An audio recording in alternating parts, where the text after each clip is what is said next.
라미네이트의 가장 큰 문제는 라미네이트를 했을 때 치아를 갈아내야 된다는 점이거든요. 그래서 그게 많이 갈린 부분들은 어쩔 수 없이 신경치료를 진행하게 되는 경우들도 있죠. 라미네이트를 추천드릴 수 있는 분들은 제가 보기에는 어느 정도 따로 있다고 생각을 합니다. 어떤 경우들이냐면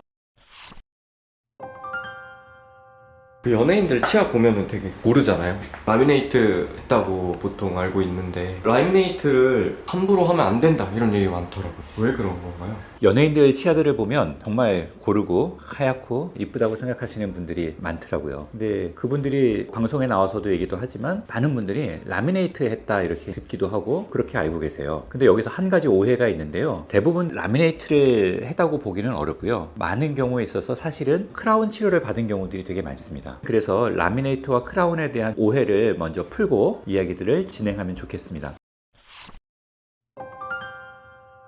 라미네이트는 치아의 겉표면을 살짝 갈아내고요. 안 갈아내는 경우도 있습니다만 살짝 갈아내고 겉표면에다가 치아 색대 형태를 가진 얇은 판을 부착하는 치료입니다. 마치 인조 손톱을 내 손톱에다가 부착하는 것하고 유사하다고 생각하시면 되는데요. 반면에 크라운은 치아 구조물들을 싹 다 깎는 거예요. 그래서 뾰족한 기둥만 남기고 그 위에다가 보철물, 모자처럼 완전 통째로 덮어 씌우는 치료가 크라운인데요. 사실 앞니에 라미네이트를 했다고 하시는 분들이 크라운 치료를 받은 경우들이 되게 많은데도 그냥 다 라미네이트라고 표현을 합니다. 이런 경우는 엄밀하게 얘기하면 라미네이트가 아니고 심미 보철 치료를 받은 거고, 심미 보철 치료에 크라운이 있고 라미네이트가 있는데 그것들을 다 혼용해서 라미네이트라고 부르는 것이죠. 저는 분리해서 설명을 드리고 사실 그게 맞다고 생각하는데 많은 분들이 그냥 혼용해서 하기도 하고 치과에서도 크라운을 하고 환자한테는 라미네이트 했다 이렇게 설명하는 경우들도 꽤 있더라고요.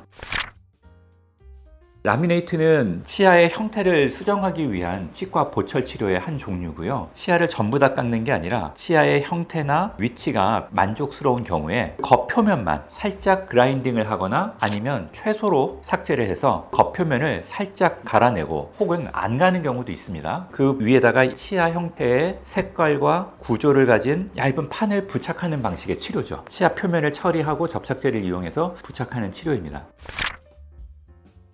라미네이트의 가장 큰 문제는 라미네이트를 했을 때 치아를 갈아내야 된다는 점이거든요. 근데 우리가 라미네이트를 원하시는 많은 분들이 치아의 배열이나 형태가 좋지 않은 경우에 이런 것들을 요구하시는 경우들이 많아요. 치아가 삐뚤빼뚤한 상태에서 라미네이트를 해서 고르게 만들려면 튀어나온 부분들을 다 갈아내야 되잖아요. 그렇게 치아를 갈아내는 과정 중에서 치아는 일정 부분 손상을 받게 되는 거고요. 또 시리거나 불편한 통증 같은 것도 일정 부분 생길 수가 있습니다. 그래서 그게 많이 갈린 부분들은 어쩔 수 없이 신경치료를 진행하게 되는 경우들도 있죠. 그럼 괜히 라미네이트를 했다가 신경치료까지 할 수도 있고. 네, 실제로 굉장히 많은 사례에서 라미네이트를 쉽게 생각하고 진행했다가 신경치료까지 하게 되고, 신경치료를 하게 되면 라미네이트로는 그 문제가 해결이 안 되니까 그때는 크라운으로 들어가게 되거든요. 그래서 라미네이트와 크라운이 같이 병행되는 치료를 받게 되면서 환자분들이 깜짝 놀라는 경우들도 상당히 많습니다. 비용도 갑자기 확 늘어나는데. 네, 비용도 늘어날 수 있지만 자고간 내 치아가 많이 깎이고 손상된다는 측면에서 보면 굉장히 심리적으로도 많이 놀라시죠. 사실 자기 치아를 가장 오래 갖고 있는 게 좋잖아요. 맞습니다. 자기 치아를 가능한 한 손상시키지 않고 보호하는 게 제일 좋은데, 어쨌든 라미네이트를 하게 됐을 때는 어쩔 수 없이 일부분은 깎여 나가는 부분들이 생기게 될 수밖에 없다는 거죠. 치아의 배열 특성상. 왜냐면 깎지 않고 거기다 뭘 부착하게 되면 그만큼 더 두꺼워질 수밖에 없잖아요. 치아가 더 두꺼워지면 그걸 원하시는 분들이 거의 없기 때문에 더 두꺼워지지 않도록 치아 표면을 깎아야 되고, 튀어나온 부분들은 많이 깎아야 되겠죠. 정말 덧니가 심한 분들은 뽑기도 하고요. 그러다 보니까 과도한 치료가 되는 경우들이 많이 있습니다. 라미네이트 자체가 치아 배열도 좋고 형태가 작은 외소치 같은 거를 원래의 형태대로 회복하는 치료라고 하면 굉장히 좋은 대안이 될 수 있는 치료이지만, 삐뚤빼뚤한 치아에서 빠르게 가지런한 치아 배열로 바꿔주는 효과를 기대하면서 라미네이트를 진행한다고 했을 때는 치아에 손상을 많이 일으킬 수 있다. 이런 점에서 유념하셔야 되죠.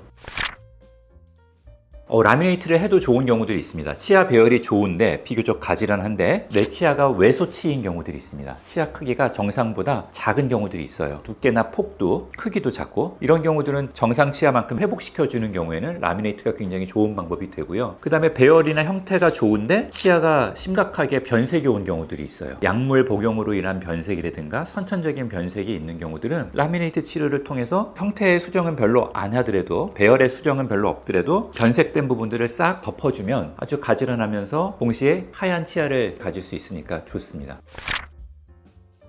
라미네이트의 큰 부작용은 제가 조금 전에도 말씀드렸던 것처럼 시린 현상들이 나타날 수 있다는 점이 대표적인 부작용 중에 하나고요. 자, 그 다음에 부작용으로는 라미네이트가 크라운에 비해서는 탈락하기 쉽다는 점인데요. 라미네이트는 치아의 겉표면에만 이렇게 접착제를 이용해서 부착한 것이다 보니까 아무래도 유지력, 접착력이 조금 약한 특징을 가지고 있어요. 그래서 치아를 사용하면서 딱딱하거나 질긴 음식들을 먹다 보면 라미네이트가 떨어지는 경우들이 가끔씩 생길 수 있습니다. 물론 다시 치료받으면 되지만 이런 부분들이 굉장히 좀 번거로운 점이고요. 중요한 순간에 내가 라미네이트가 딱 빠지면 되게 난감한 일이 생기기 때문에 문제가 될 수 있고요. 또 라미네이트 자체는 되게 얇은 판으로 된 구조물이다 보니까 깨지기도 좀 쉽습니다. 그래서 딱딱한 음식이나 돌 같은 걸 씹으면 툭 하고 깨질 수 있는 이런 점들이 문제가 생길 수 있고요. 그 다음에 라미네이트는 아무래도 치아 표면에 부착이 됐을 때 우리가 경계면이라고 하는 부분, 우리는 마진이라고 표현하는데요. 경계면이 굉장히 길게 형성이 됩니다. 이렇게 경계면이 길게 형성이 되면 그쪽으로 오랜 시간 지나면서 접착제가 녹아 나오면서 음식물 찌꺼기나 세균들이 들어가서 2차 충치의 가능성이 높아질 수 있다는 그런 특징을 가지고 있습니다. 그런 광고들도 많은데 무삭제 라미네이트다 이런 거는 지금 여태까지 설명해 주신 거는 치아를 어느 정도 삭제하고 그렇게 하는 방법도 있고 그 다음에 배열이 고른 경우에는 그냥 붙인다 라고 하는데 그럼 무삭제 라미네이트는 아무나 할 수 없는 건가요? 네, 무삭제 라미네이트라는 용어가 많이 사용되고 있는 용어인데요. 무삭제라는 거는 사실은 삭제를 안 한다는 거죠. 치아를 전혀 갈아내지 않고 그 치아의 겉표면에다가 라미네이트를 부착하는 방식인데요. 이게 오해가 되는 게 무삭제라고 하니까 되게 좋아 보이지만 아까 말씀드린 것처럼 이가 삐뚤빼뚤한데 무삭제로 해서 뭔가 부착해서 그걸 고르게 만들려면 두께가 굉장히 두꺼워질 수밖에 없잖아요. 그래서 무삭제 라미네이트를 한다는 것 자체는 굉장히 제한된 경우에만 정말 치아 배열이 고르거나 아니면 치아들이 들어가 있어서 두께감이 좀 형성돼도 괜찮은 경우에 적용될 수 있는 그런 방식이고요. 그래서 무삭제라는 말 자체는 치아를 갈지 않는다는 표현이기 때문에 좋아 보이기는 하지만 현실적으로 무삭제는 거의 없다 이렇게 말씀드릴 수가 있고 대신에 최소 삭제 혹은 덜 삭제하는 거죠. 그런 방식은 가능할 수 있겠죠. 대신에 이렇게 삭제의 양을 줄였을 때는 라미네이트가 가지고 있는 두께도 되게 얇아질 수밖에 없거든요. 그게 두꺼우면 두께감이 있어서 만족스럽지 못하니까 그걸 되게 얇게 하는 게 이제 어떻게 보면 기술력인데요. 그걸 얇게 하면서 강도를 유지한다는 게 그렇게 쉽지가 않습니다. 그래서 그러한 부분들의 어려운 점들은 사실은 있고요. 아까 제가 말씀드린 것처럼 되게 선택적으로 적용할 수 있는 시술 방법이라고 설명드릴 수 있겠습니다. 되게 좋은 질문인데요. 미백 치료를 진행하는 거는 치아의 전체적인 색을 밝게 만드는 치료인데요. 그게 아니라 내 치아가 반점 같은 게 있어요. 군데군데 얼룩덜룩도 있고 흰색 반점이 있거나 뭐 갈색 반점이 있거나 이런 경우들은 미백 치료를 받아도 그런 반점들이 사라지지 않거든요. 그래서 이런 경우들은 우리가 이제 반점치라고 얘기하는데 라미네이트를 하는 게 오히려 효과적으로 내 치아색을 회복하는 방법이 될 수 있을 거고요. 그 다음에 이제 내가 치아색이 굉장히 어두운 분들은 미백 치료를 통해서 치아색을 밝게 만드는데 한계가 있을 수 있어요. 왜냐하면 미백 치료를 아주 여러 번 진행하다 보면 치아의 시림을 좀 느끼실 수 있거든요. 그래서 이런 경우들은 치아를 많이 갈아내지 않고 라미네이트를 한다고 하면 치아의 시린 현상 없이 변색을 해결할 수 있으니까 라미네이트가 이런 경우는 좋은 대안이 될 수 있다고 말씀드릴 수 있습니다. 오늘 제가 라미네이트에 대해서 말씀을 드렸는데요. 라미네이트를 굉장히 좋게 생각하시는 분들도 있고 라미네이트가 안 좋다라고 생각하시는 분들도 있는데 라미네이트를 추천드릴 수 있는 분들은 제가 보기에는 어느 정도 따로 있다고 생각을 합니다. 어떤 경우들이냐면 치아의 형태가 이상한 경우입니다. 배열이 아니라 치아의 형태가 이상한 경우죠. 치아가 예를 들어서 너무 크기가 작거나 아니면 치아의 형태가 기형적으로 생겼거나 이런 경우들은 라미네이트를 통해서 그 치아의 형태를 회복시켜주면 굉장히 심미적으로 보기가 좋아지니까 좋은 결과를 얻을 수 있고요. 그 다음에 라미네이트를 하시는데 배열이 안 좋아서 라미네이트를 하는데 너무 심하게 삐뚤빼뚤하지 않으면 라미네이트로도 어느 정도 훼손을 할 수 있어요. 살짝 튀어나온 정도. 그런 경우들은 치아를 갈아낼 때 많이 갈지는 않아도 되니까 그런 경우들은 할 수 있습니다. 물론 이런 경우도 교정 치료로 진행하시면 좋겠지만 시간이 없다 그러면 라미네이트도 우리가 생각해 볼 수 있는 대안은 된다고 생각합니다.